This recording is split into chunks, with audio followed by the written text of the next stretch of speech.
Halo, ketemu lagi dengan saya. Jadi kita lanjutkan perkenalan bahasa R, dan kita akan membahas satu topik yaitu pengulangan. Dan tentunya pengulangan itu merupakan suatu hal yang harus kalian tahu dalam bahasa pemrograman apapun. Jadi sekarang kita lakukan dengan menggunakan R, dan kita akan menggunakan for dan while. Nah, kalau untuk ini akan susah sekali kalau di konsol ya. Jadi apa yang akan kita lakukan adalah membuka suatu script ya. Jadi kita buka R script di sini, nah nanti kita akan mengeksekusi apa yang kita inginkan melalui script ini. Oke, jadi tidak usah saya beri nama dulu ya, walaupun kalian bisa. Nah, cuma kalau kalian mau lihat-lihat dulu, saya bisa lakukan seperti ini di script ya. Saya ketikkan saja seperti ini, A2. Jadi saya bisa eksekusi ini secara bersamaan ya. Jadi saya bisa tekan tombol run di sini ya. Kalau kalian perhatikan ini run. Jadi kalau saya tidak highlight, ini akan di run semuanya. Oke, ya seperti ini nih harusnya nih. Jadi muncul A dan B gitu ya. Jadi A sama B, jadi harus saya highlight semua, baru saya seperti ini ya. Oke, nah jadi kalau yang ini rerun, oke bukan yang ini maksud saya. Oke, sekarang saya hapus dulu di sini ya. Nah jadi kita lakukan sekarang menggunakan for dan while. Jadi kita akan mengetikkannya di R script seperti ini. Nah, jadi kita mulai dengan for ya. Jadi seperti yang kalian ingat ya, saya rasa sih kalian sudah pernah tahu loop for itu seperti apa. Jadi loop ini akan terus berulang ketika suatu kondisi itu belum belum terpenuhi. Dalam hal ini kita akan mengulang sesuatu yang ada dalam sequence kita. Nah, jadi lebih baik kita pakai contoh langsung ya. Cuma kalau Anda lihat di sini ya, bisa Anda lihat kita mulai start dan dia akan selalu looping sampai item yang ada dalam sequence tersebut habis. Oke, ini bisa berupa angka, tapi bisa juga berupa list ya. Nanti kita akan lihat apa itu list. Oke. Dia sampai item terakhir baru dia akan keluar dari sini. Oke, kita akan juga pakai non-numerical factors, nanti kita bisa lihat ya, list ada di sini juga, ya, ada di video saya yang lain. Nah, sekarang ini adalah loop utama dari for, seperti ini. Oke, jadi sintaksnya, for, angka dalam sequence kita, oke, bukan hanya angka, cuma apapun dalam sequence kita, kemudian dalamnya adalah statement. Oke, ini harusnya agak miring ke sini nih, biar enak dilihatnya. Oke, nah jadi kita mulai dari yang paling simple. Oke, jadi pertama paling kalian tahu ya, jadi kalau misalkan kita bisa membuat satu sequence seperti ini, 1 sampai 5 seperti ini, ataupun bisa juga 2 sampai 8 gitu, seperti ini. Ataupun saya pun juga bisa ketikkan seperti ini, memakai sequence, ya, memakai fungsi sequence, kalau saya ganti 2, atau ke 1, 8, 2 kali ya, seperti ini ya. Oh enggak deh, enaknya 9. Oke, nah saya ingin mengulang apa yang ada di dalam situ. Nah, kita pakai contoh yang paling gampang saja, yaitu 1 sampai 5. Oke, seperti ini. Yang ini dulu deh ya. Jadi, for, dalam kurung, pengulangan ada di mana? Ada di 1 sampai 5, dan sekarang kita bisa memberikan nama variabel yang akan muncul di pengulangan tersebut. Oke, item-itemnya kita kasih nama I gitu misalkan. Oke, jadi mengulang untuk I di dalam 1 sampai 5. Oke, nah kemudian ini yang ingin Anda lakukan. Oke, enaknya sih kita nulis seperti ini. Nah, jadi apa yang ada di dalam kurung curl ini adalah yang akan dieksekusi selama dia tetap berada di dalam loop for tersebut. Jadi kalau misalkan gampangnya saya print tes ya, artinya dia akan mengulang tes 5 kali. Oke, ini saya bisa highlight, kemudian saya eksekusi. Oke, ada cara yang lain nggak? Oke, gini aja deh. Oke, tes, sampai 5 kali gitu. Kalau kalian ganti jadi 7, ya dia akan mengulang sebanyak 7 kali si tes-tes tersebut. Oke, ya. Nah, sekarang saya mau tunjukkan supaya kelihatan maksudnya angka itu mengambil apa saja sih di situ. Saya print I-nya ya. Nah, jadi Anda bisa lihat kalau saya eksekusi ini, dia memprint mulai dari I pertama. I pertama adalah 1 ya, karena Anda ingat tadi 1 sampai 7, I kedua adalah 2 dan seterusnya, diulang sampai item terakhir yaitu 7. Jadi bisa kalian lihat yang di print adalah 1, 2, 3, 4, 5, 6, 7. Oke, nah itu jadi seperti itu ya. For dalam kurung seperti ini untuk pengulangannya seperti apa. Nah, kemudian dalam kurung kurawal adalah yang dalam kurung kurawal adalah statement yang dieksekusi. Oke, tentunya Anda bisa melakukan apapun di dalam loop for tersebut. Nah, sekarang yang ingin saya sampaikan adalah seperti ini. yang di dalam pengulangan tersebut, yang di sequence itu tidak melulu selalu angka ya. Anda juga bisa memakai string di situ. Kayak Anda memakai vektor, maksud saya, vektor satu string. Jadi misalkan saya beri nama ya, jadi namanya pakai sama dengan lagi ya, enaknya kan seperti ini ya, biar afdol kalau memakai R. Jadi saya punya suatu vektor isinya nama buah. Oke, itu buah naga ya.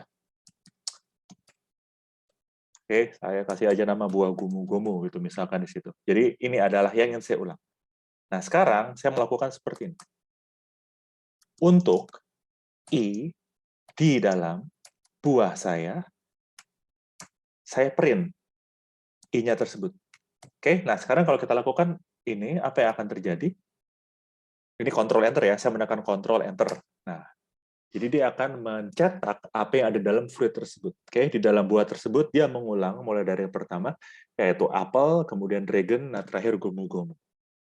Oke, jadi Anda bisa lihat ya, yang pertama saya membuat suatu sequence, yang kedua saya memakai suatu vektor di situ. Saya mengulang di dalam vektor suatu fruit namanya vektor fruit. Saya mengulang I mulai dari yang pertama sampai yang terakhir. Jadi Anda bisa lihat di sini cukup nyaman karena tidak melulu harus angka di dalam loop for tersebut.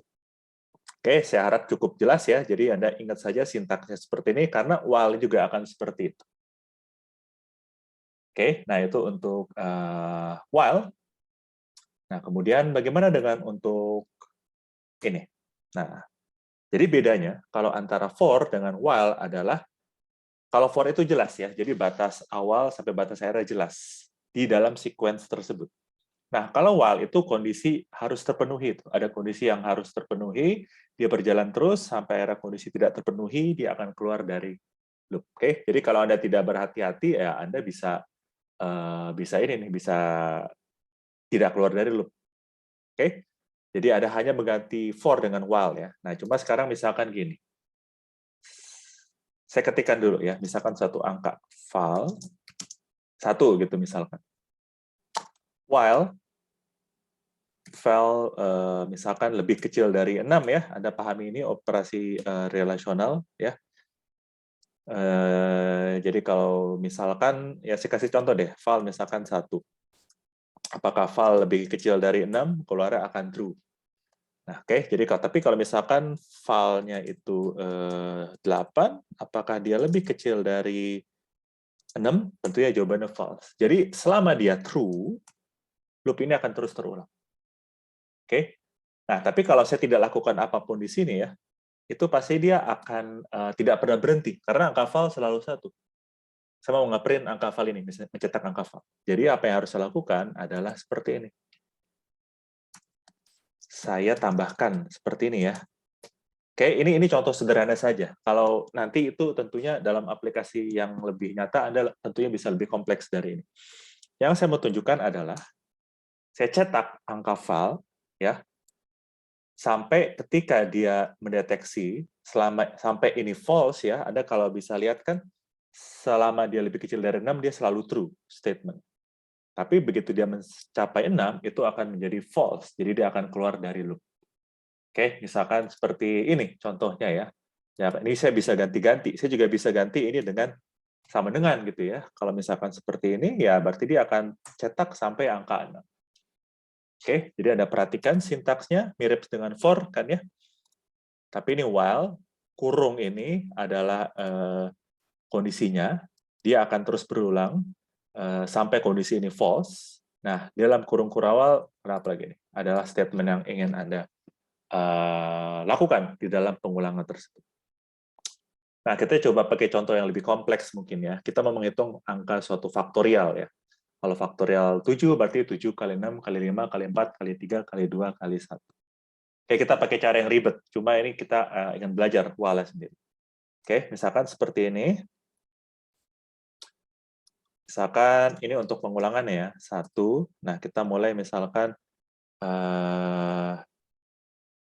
faktorial gini dulu deh misalkan ya. Faktorial 1 ya. Ini mulai dari yang pertama.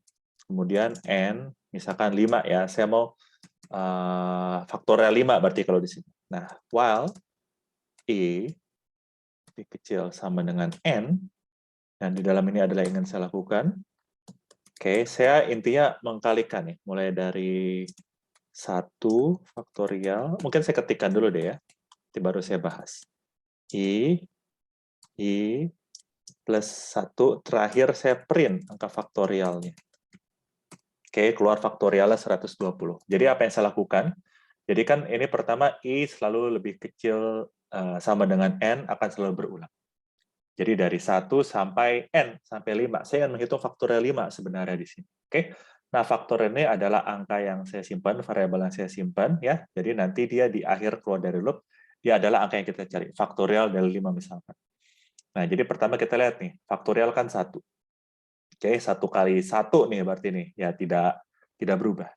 Nah, cuma nanti misalkan begitu dia masuk ke selanjutnya, dia akan menjadi 1 dikali 2.